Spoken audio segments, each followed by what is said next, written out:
Welcome to another Zoom. It is so nice to have you.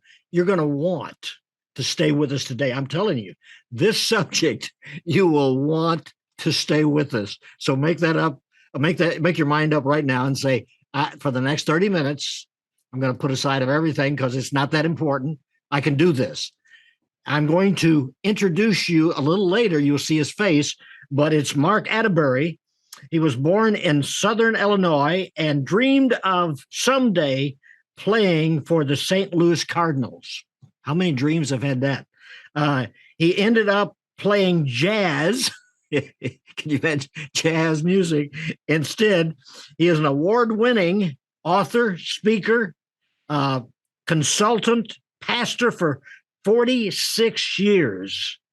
And he is also a voracious reader. I kind of fall in that category.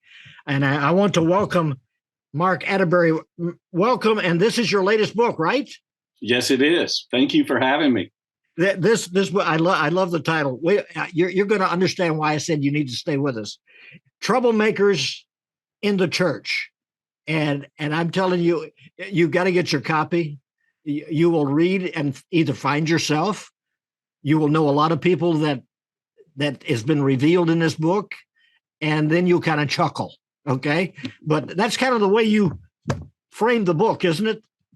Yes, it's a heavy subject, it's a heavy topic. And when you're writing on a heavy topic, you don't want the book to feel oppressive. Yeah. And so I tried to approach it in such a way that there would be some smiles along the way, and to point out the humorous side of some of these things. And yet, on the other hand, it is a serious book because it is when very you have serious. Troublemakers in the church, you got problems. And of course, we've heard about church splits.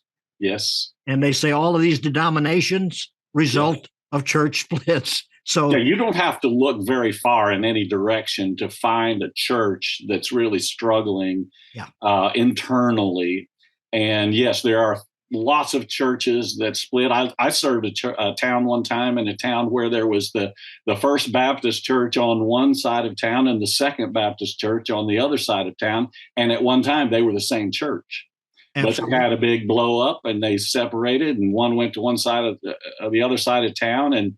And so you see that just about everywhere. There are very few towns across the country that don't have a church in it that grew out of a split off of another church. And if you trace it back to its roots, it's usually difficult, troublesome people who can't get along and who cause trouble in the church. And that's where it all starts. Well, Mark, where did you meet Marilyn? I met Marilyn in high school biology class. Were you a good student? Not particularly, but I spent most of my time looking at her across the room while the teacher was talking. At least you're normal. Yeah. And I have good taste. Let's put it that way. Yes. But no, I met her in high school. We dated for 4 years, and then we both went to Bible college together.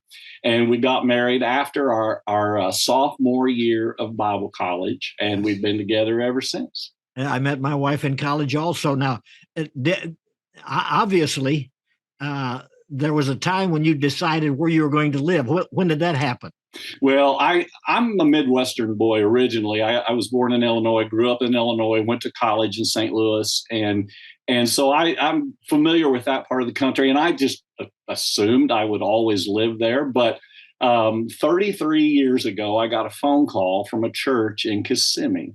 And they were interested in talking to me about being their preacher. And you just wanted to get out of the snow, didn't you? Well, that pretty much came down to it, because I'll tell you what happened. I had 2 job offers at the same time, one in Kissimmee and one in Syracuse, New York.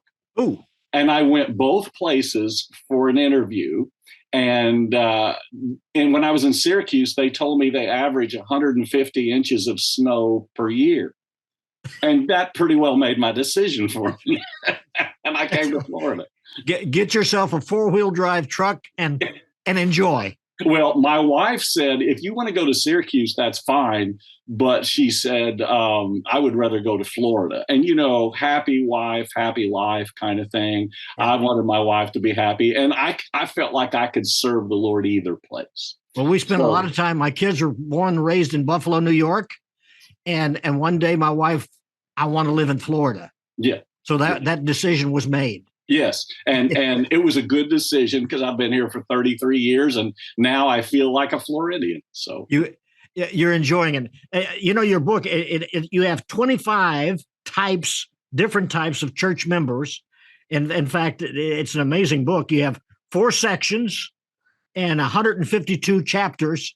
And you're probably looking at me like, are you going to cover? We're not going to cover all 152 chapters, okay? But we're going to go through many of them. And I love part 1, for example. You start with difficult people, but the first one, the number 20, I love. He starts at 25 and goes to number 1 at the end of the book. Okay, and it is laid out beautifully. You will love reading this book. But number 25 is nostalgia, which is the first one. How did you come up with that one?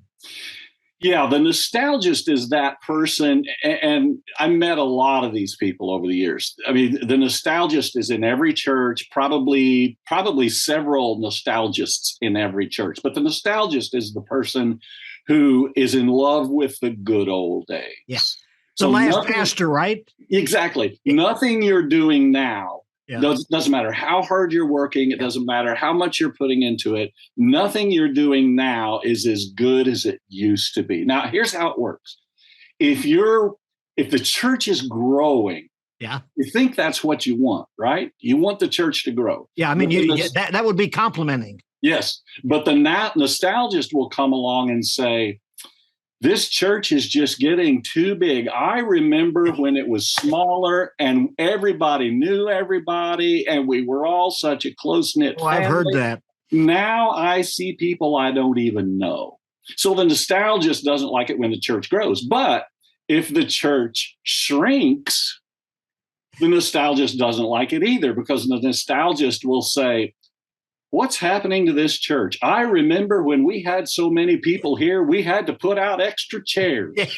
So the nostalgist is never happy with today. The nostalgist always wants to live in the past. Now, the thing about the nostalgist is this is not a person who's going to destroy the church. This is not a person who's going to ruin the ministry. Yes. But it is a person that's going to get on the preacher's nerves. And it is a person who's going to frustrate the leaders of the church, right? Because the focus is always in the past instead of, church leaders want to carry the church forward, and grow and move and accomplish things. But the nostalgist is living in the past, and this person is just mostly just annoying. Yes, and when your secretary brings him in and you look up. In the middle of preparing your message, you go, okay, I know what this is going to be about. Yeah, a nostalgist is always going to be a nostalgist. You know what they're going to say before they say it, because they say it all the time. Under this heading of a difficult people, this is under that heading, you have the nitpicker. The nitpicker is the person who can always find something wrong. I describe the nitpicker this way.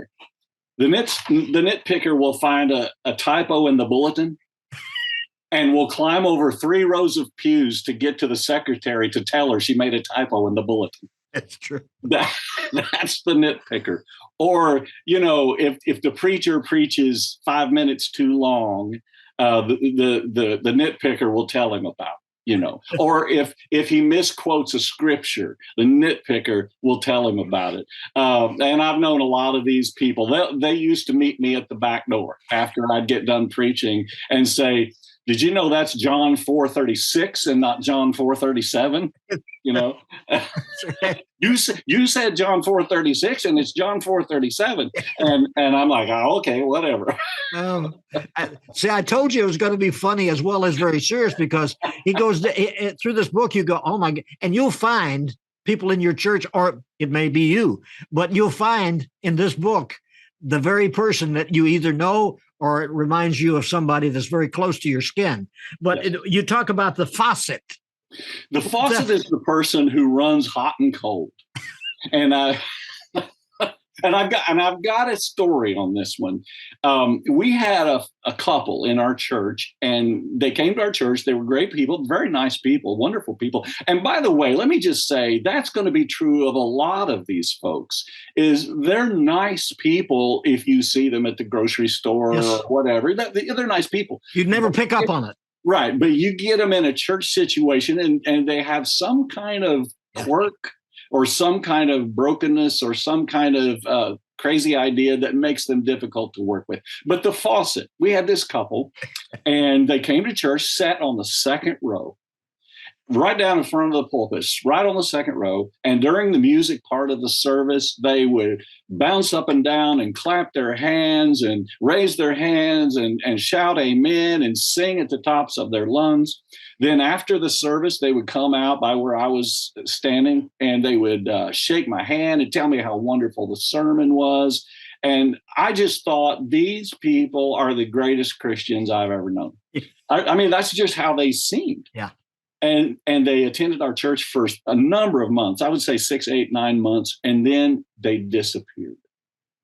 I mean, they just, all of a sudden, they weren't in church anymore. And of course, they sat in the second row. But, so I would always notice them. Sure. And so I noticed them when they weren't there. And they just vanished. So a few weeks went by. And I reached out to them. And the lady in particular I talked to. And I said, hey, I haven't seen you at church in a while. Are you okay? And this is what she said. She said, oh, yeah, we're okay. We just got lazy. She said, don't worry. We're not mad or anything. We'll be back to church. And I said, oh, okay. Well, yeah, they came back to church 6 months later. And so they took about 6 months off from church. And then when they came back, they resumed the same type of worship. They still sat on the second row. They stood up and clapped and complimented me on my sermon. But there was this 6-month gap in there where they just vanished. They went cold. Yeah, they went cold. And so about 6 months later, they did this again. And so this became their pattern, and that they were the inspiration for this chapters. They ran hot for about 6 months, and they ran cold for about 6 months. The faucet. So we had a new staff member who came to our church, and he was a youth minister, and of course he noticed these people. He came when they were in their hot period, and so he noticed them down there in the second row, really worshiping and everything. And then he noticed when they vanished again, and he said to me, "What happened to them? Are you going to call them? Are we going to reach out to them?" And I said, "No, I'm not going to reach out to them because I know what's going on." He said, "Well, what's going on?" I said, "They're in their cold period." And he said, "What?" And I said, "They go to church for about 6 months, then they take 6 months off, then they come back, then they and he thought that was the craziest thing. But that's what they did. Yeah. Well, and a lot of people do that. You better. And it sounds like they're. How about the wrecking ball? This you've had it. The wrecking ball is the person who crashes into people and does damage. And if you've ever seen a real wrecking ball knock down a building, you know what this person is. Yeah. This person has no tact. This person maybe has a little bit of a mean streak in them. This person is very caustic. This person will say things to people that hurts them. And I remember a young mom in our church. She had 3 little kids, they're probably 4, 3, and 1 maybe. And they were all sick at the same time. Wow. And they all had like sniffles and colds and sore throats and things. Yeah. And she called me on the phone one day and she was crying. And I was in my office at the church and she couldn't get out of her mouth what was wrong. And I was scared that something terrible had happened. Wow. So I jumped in my car and ran over to her house. I walked up, knocked on the door, and she's standing there with these 3 little kids clinging to her. And she's got tears running down her face. And I said, I thought her husband had died or something. And I said, what's going on? What's the matter? And she told me that her neighbor who went to a different church, but she was a very religious lady, older lady. she had come over to see her and saw that the kids were sick. And this is what she said to this young mom. She said, "What kind of sin is in your life that God would punish you by making your kids sick?" She said, "This is probably something you're doing that you shouldn't be doing. And this is how God is getting your attention." And so that lady is a wrecking ball. Yeah. She's a wrecking ball. Even if she believed that, which I don't believe it, but even if she did believe it, to say it to somebody, you have to be completely insensitive to not realize that that would be hurtful. It goes back to the saying, I'm sure you've heard, hurt people hurt people. Yes, exactly. Yeah. And this lady, I think what was kind of behind it was this lady had invited this young mom to her church numerous times, but the young mom wouldn't go because she went to our church and liked it and was happy there.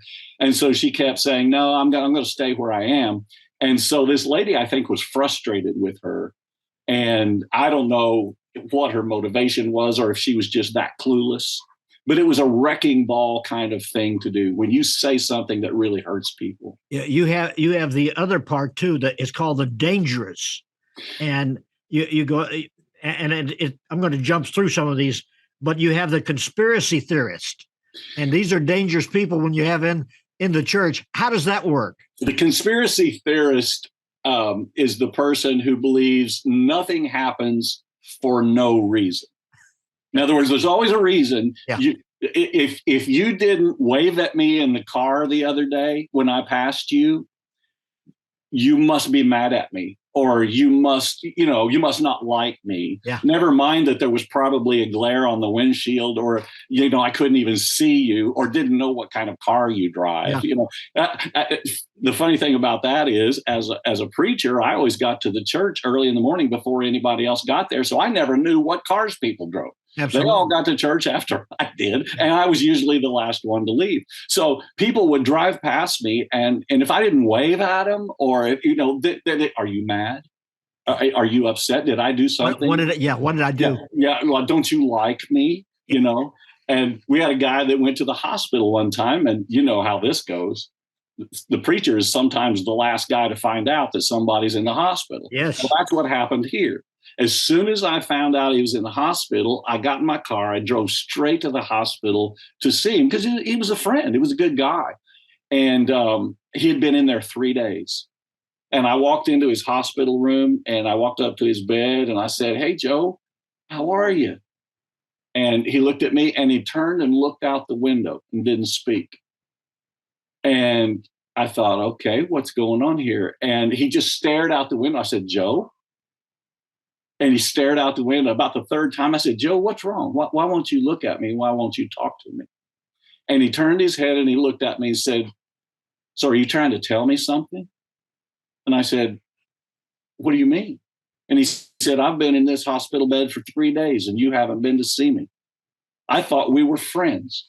See, he's a conspiracy theorist. It never occurred to him that maybe he or his wife could have picked up the phone to call me to tell me he was in the hospital, but you're telepathic, aren't you? Yes. As a preacher, you're supposed to know all, be all, see all. And I didn't know. For 3 days, he sat there just stewing about why I wasn't coming to see him. In his mind, there was a deeper meaning to it than just a simple fact that I didn't know. Isn't it? You also, on this particular title, the dangerous, the control freak. Yeah, the control freak, there are a lot of people like this, and you meet people like this everywhere. Yes. But there are people just have to be in charge of everything. Yeah. And even if you just ask them to help with something, they will immediately try to take over and start giving orders. And people like this, they make people mad. They get under people's skin. And so, yeah, that's a real common one. The thing I think about some people is, they're not important anywhere else, but they feel like they can be important at church. Absolutely. Somebody has a secular job and they're at the low end of the totem pole and they have no influence and they have no clout. Yep. And maybe at home their family doesn't listen to them or whatever else. but they come to church and they get to be on a ministry team, or they get to be in charge of something, and they love that control. It's an experience they don't often get. Or maybe it's just their personality and they have to be in charge of everything they do. Yes. It's interesting because when you get your book, because I mean, this is really great to read. It's not thick, but you will pick it up all the time. But at the end of the book, you actually suggest the kind of people, if you're hiring staff, whatever, and it kind of comes along with the control freak. You say you would rather choose people with mediocre talents, rather than some guy that comes in and he's got degrees and talents, and he can play and he can speak and he can do anything. Yes, stay away from that. Yeah, and that's very counterintuitive. Because you would think it would be better to have big talent people in your church, because you see some of these mega churches and they have like professional everything. 100 staff members. Exactly. And they've got professional singers, professional musicians. And you just think, wow, how wonderful that would be. But in my experience, big talent people often bring big egos with them. And I've often said this, for example, about music people. They say the music department of the church is the war department of the church. That's right. And it's amazing when you say that. I mean, we're not talking about once in a while. I've heard that as being consistent. Yeah. Well, music people in particular can be fantastic. They can be great. Let's face it. We love great music, but they can also have big egos. Yeah. And big egos. Yeah. The big ego music person is going to get his feelings hurt if he doesn't get the solo at the Easter service, or if he doesn't get the lead role in the musical. I've said it this way. I don't know if you know the show America's Got Talent. Yes. Yes. Well, I've often said that for some people, the church stage is their own personal America's Got Talent competition. They're out there to wow the audience. And now, not all of them, but you do get some of these big talent people who bring big egos. And boy, it can cause tension. It can cause jealousy, envy, resentment when you don't get the solo that you want, or somebody else gets it and you don't. So I decided years and years ago that I would take any big talent people I could get that wanted to come to our church. But I decided a long time ago that if all I ever got was mediocre talent people, I would be happy with that, because I might not have the A+ #1 presentation, but I have more peace and harmony behind the scenes. You don't have to take it home with you. Right. And humility is a great thing. Yes. The last one in this particular topic, the dangerous, is the liar. Yeah. I ranked them 25 all the way down to 1. It's like the top 25 in college basketball or football. Right. Only in basketball and football, you want to be number 1. Yes. On this list, you don't want to be number 1. Don't want to be number 1. Because that means you're the worst troublemaker in the church. Now, so I had to decide which person is the worst. And there's some really bad ones. Oh, yes. When you go through the list that you have. Yes. And number 1 is liar. That's got to be quite a selection. Here's how I sorted it out. I thought, if you look at the whole scripture from beginning to end, and you look at all the terrible things that happened, the things people did, and the problems and the troubles and everything, you almost always find some kind of lie or misrepresentation of the truth, or twisting of the truth, or something all the way through. And if you go back to the very beginning, you have God who created this wonderful world, the Garden of Eden. Everything was perfect. He made a man and a woman. He put them in the garden. And of course, Satan is sitting back watching this, and he's thinking, I got to take this down. I got to mess this up. Yep. And so he's got this vast array of tools that he can choose from. But which tool, which club did he pull out of his bag? He pulled out the lie.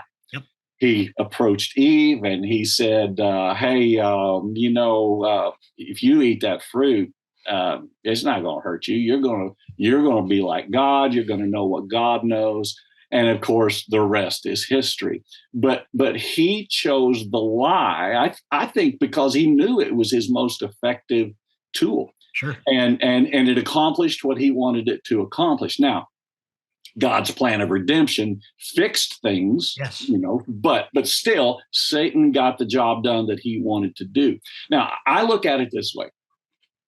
In church, there's no problem that can't be handled or fixed Amen. if everybody involved is truthful. Yeah. But so many times things get out of control, and we talked about church splits. These things mushroom, and because somebody somewhere, A, is lying, B, is exaggerating. How many times have we exaggerated things that we just didn't like, but when we told the story, we made it a lot worse than it really was? See, these things are lies. This is falsehood. And there's many ways to tell a lie. Like I said, you can exaggerate, you can twist the truth, you can spin it, you can hide some of the truth. You can only tell part of the truth. There's many ways to tell a lie. But I believe if any church problem, if you peel the layers of the onion and get down to the real heart of it, you're going to find something in there that's not true. And absolutely right. And, along with that liar, when people will not forgive. Yes. And so-and-so did something to me, and actually they're lying about what the person did. Yeah, exactly. Yeah. There's almost always a lie in there. We're out of time, Mark. I love it because I wish I had 2 hours here to go. I mean, I had a whole list here, but you need to get your own copy, okay? Because the list has been on where you can actually go to everything that Mark is located, where he's located, how to get a hold of him, how to use him if you want to use him, or have him come and speak at your organization or whatever. This is absolutely fabulous. But let me tell you, this is the greatest book of all. Amen. Spend time in it. At least 2 chapters today. Would you do that? You have enough time to do that. You do. Put down that phone for a minute, that YouTube just for a minute, all those things you're watching, and spend time in the Word of God, at least 2 chapters. It will change your life. It has changed my life for the last 32 years, reading through the entire Bible. There's 66 books here. Spend time, read every one of them. It will transform your life because Jesus Christ is the answer to every need you may have. If you don't know Christ, take time today because he draws you to him. So when he's doing that, you want to listen. Take time just to say, Lord, take over my life. I surrender to you. I give you my life, and he will transform you. God bless you. Thank you for watching today. Bye-bye.